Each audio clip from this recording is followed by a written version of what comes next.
Hey, it's been a while since I've covered some timely content, but things are starting to move, whether they're moving towards cancellations or resumptions. I'll let you know shortly.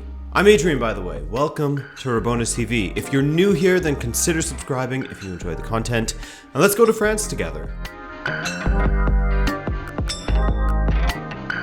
On April 28th, Prime Minister Edouard Philippe announced that no sporting events will be allowed to go forward at all.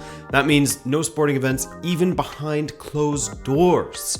His quote read, "Big sporting events will not be able to take place before September. The 2019-20 season, notably for football, will not be able to resume."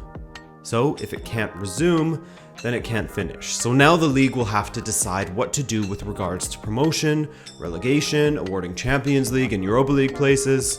The same sort of situation a lot of European leagues are in. Here are the three options that the French league are considering as far as the final standings that will be used in the awarding of the Champions League and Europa League places, according to Actu. The first one would be organizing the teams by an average points per match classification. The second would be to just use the amount of points following the standings from the last completed round of fixtures. All teams besides PSG and Strasbourg have played 28 matches, so they would have to use the 27th round in order to be fair. And the third option would be to use the standings from the halfway point of the season, the standings following the 19th round of fixtures where everyone has played each other exactly once. So you can see there isn't any change to the top four for each scenario. It's mostly the Europa League places that are scrambled. As for relegation, Nimes and Amiens will be interested in what happens, as they will either have automatic relegation or be in the relegation playoff.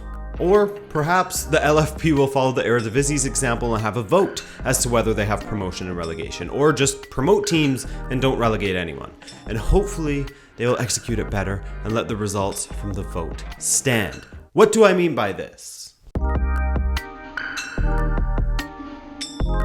So in the Netherlands, after the announcement of the league being cancelled on April 21st, there has been a string of events that could only aptly be described as a shitstorm. And a big shout out to Reddit user ongeveerdrie for compiling all of these stories in chronological order. Absolute hero, and like everything else, the sources are in the description from everything that I used. So the KNVB, who run Dutch football of course, put it up to the teams in the top two divisions, 38 teams total, to vote as to whether they would either have no relegation and no promotion, or have both relegation and promotion. However, what makes this seems a little bit useless is that the KNVB would ultimately have the final say, and that whatever the outcome of the vote was, wouldn't be binding. So the vote happened. 16 voted in favor of having relegation and promotion, 9 were against it, and 9 teams simply abstained from voting, didn't vote at all. But despite the teams voting in favor of promotion and relegation, the KNVB decided against that, as of now.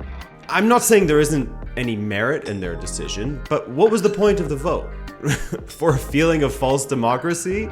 So it's a mess in the Netherlands football scene right now. Teams like De Graafschap and SC Cambuur are incensed as they miss out on promotion. Utrecht is mad because they miss out on the Europa League spot. AZ Alkmaar is pissed because they are determined to be in second, but only on goal difference to Ajax. So Ajax goes straight into the Champions League playoff, while AZ are in the second qualifying round. Many more fixtures for them to play before they get Champions League qualification. So it's a big yikes in the Eredivisie.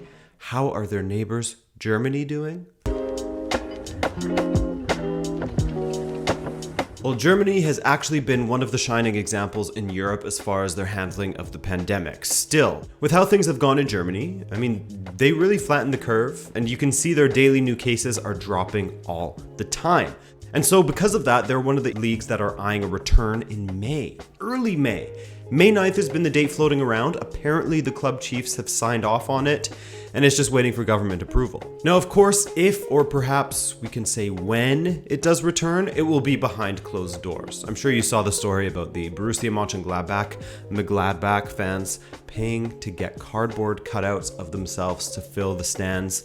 That's a really nice gesture. The German Labor Commission has apparently signed off on the restart, and there has been talks of how they can lessen their contact by having players, wash their own kits and things like that. But on April 28th, they hit a bit of a snare as the German Health Authority released some statistics saying that the R0 rate was close to 1 again, meaning that for every person that is infected by the virus, they infect one other person. Currently, their R0 rate is between 0.7 and 1, but Angela Merkel has been quite good at handling this pandemic, obviously, looking at their daily new cases, and said that if the R0 rate was to climb back up to 1, they would have to tighten restrictions once again to ensure they don't get a big second wave of the virus. So it seems pretty touch and go. Looking at the trajectory of the pandemic in Germany, you would still put your money on them returning and being one of the first major competitions to return, but we don't know for sure. The virus calls the shots ultimately. Spain is one of the countries that was rocked by the coronavirus, and thus the picture regarding La Liga is still quite murky. For starters, the health ministry is definitely not rushing to get football back, and understandably so. The Spanish health minister, Salvador Illa, said, quote, "I cannot say now if professional football will be able to restart before the summer. It would be imprudent of me. We're going to keep looking at how things evolve to analyze how various professional activities can get moving." Professional activities includes football, of course. Now, Javier Tebas, the La Liga president, and his staff have outlined a plan for the gradual resumption of operations for Spanish football teams. In short, it will look something like this. Individual training will start on Monday, May 4th or Tuesday, May 5th. Then 1 week later, they will begin training in smaller groups within the squads. And finally, after a few weeks of relaxing restrictions, if all goes well with the health situation in the country, they will return to full training with the entire squad as per usual. Tebas initially proposed 3 different start dates that are, again, dependent on the health situation of the country. May 9th being the earliest, June 7th, and then June 28th. It's also looking likely that fans won't be in stadiums until 2021 in Spain, and there will be extensive measures taken to sanitize the pitch and match balls for each game. Players will live in compounds together. Also, apparently the players would have to take daily testing, which some of them feel uncomfortable about, given that they feel that there are other people within the country that need those tests more than them. Italy actually had a smart way of dealing with that, so for every test that a team uses, they would have to donate 5 to the public health. And speaking of which, the situation is actually kind of similar in Italy, though a little more positive for Serie A fans, so let's hop over there. So the Italian Prime Minister Giuseppe Conte made a statement on April 26th regarding the resumption of the Serie A, as he said, quote, "We will try to see if they can continue with the championships that are suspended. We will only reach this conclusion if it can be guaranteed that it is safe. We don't want our athletes to get sick. I'm passionate for football. Like many Italians, I initially found it strange that the championship would be interrupted or suspended, but I think even the most ardent fan understands there wasn't an alternative." So similarly to Spain, Italian teams will start with training on May 4th, though players must still respect social distancing rules. And then 2 weeks later, on the 18th of May, they will begin team training, if all goes well. Now, Conte didn't give a date for the football championships to return, but the Italian football governing body did extend the window for the 2019-20 season until August 2nd. They want to have it wrapped up by then. So my best guess would be sometime in mid-June if all goes well. In Portugal, there hasn't been a ton of progress regarding the plans for the league. Just yesterday, April 28th, the presidents of the Big Three, Benfica, Sporting, and Porto, met with the league president, the Portuguese football president, and the Prime Minister of Portugal, and the decision was basically they're exploring everything, but they're going to do their best to finish off the season. Not a lot of info on this front just yet. I found it a little bit embarrassing, to be honest with you, that only the presidents from the top 3 teams were involved in the meeting, but hey. This is Portugal, right? As per usual with Portugal, there's drama of finger pointing back and forth at each other. This guy wants to end the season. This guy wants to play it out. This guy wants to end, blah, blah, blah. For now, the plan is to finish the season if they can, but they haven't ruled out the possibility of making the 2019-20 season null and void. And finally, in England, it's looking as though there are plans in place for a mid-June return of football, although it will be behind closed doors, most likely. There were predictions that the league would simply be cancelled and voided, but recent talks between the government and the FA are looking good. So the British Culture Secretary, Oliver Dowden, claims that talks with the various sporting bodies in England have been productive and the presumed date of a return is believed to be around June 13th.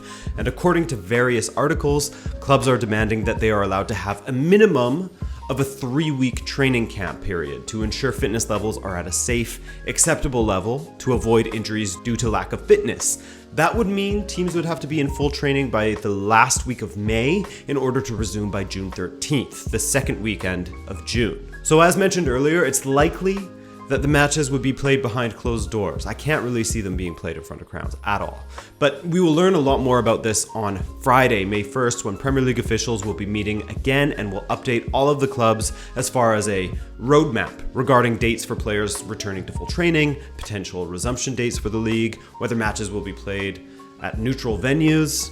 As for the neutral venues aspect, I guess it's to deter fans from Liverpool, let's say, from showing up at Anfield and supporting from outside the stadium, which could be helpful. All right, guys, that's it for now. The situation is constantly evolving, and as we get more info, I'll keep you updated. My name's Adrian. Stay safe out there, and I'll see you soon. Ciao.